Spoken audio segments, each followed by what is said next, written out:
ایک گاؤں میں ایک کسان رہتا تھا۔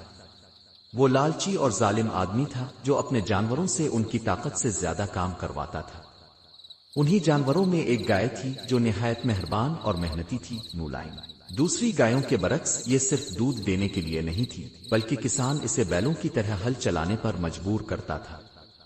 دن رات وہ جلتی دھوپ میں بھاری ہل کھینچتی، اور جب بھی وہ تھک جاتی کسان اسے کوڑے مارتا۔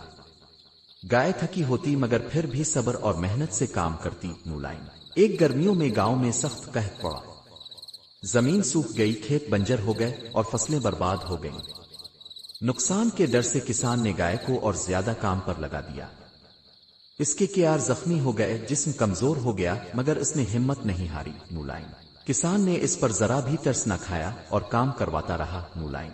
اس کا ظلم دن بدن بڑھتا گیا، لیکن گائے نیک دلی کا مظاہرہ کیا اور کام کرتی رہی، ملائم۔ وقت گزرنے کے ساتھ ساتھ کسان کو احساس ہوا کہ اس نے گائے پر کتنا ظلم کیا، لیکن اس کا دل تم سے کہیں بڑا ہے، ملائم۔ یہ سب دیکھ کر کسان کو اپنے ظلم پر شرمندگی ہوئی۔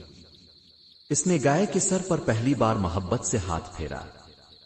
اس دن کے بعد اس نے کبھی گائے کو ہل نہیں چلانے دیا، بلکہ اسے عزت اور پیار سے رکھا، ملائم۔ اس کہانی سے یہ سبق حاصل ہوتا ہے کہ ملائم مہربانی اور وفاداری کا صلہ ظلم سے نہیں، محبت سے دینا چاہیے۔ اکثر وہی لوگ جو سب سے زیادہ تکلیف میں ہوتے ہیں، دوسروں کے لیے سب سے زیادہ ہمدردی رکھتے ہیں۔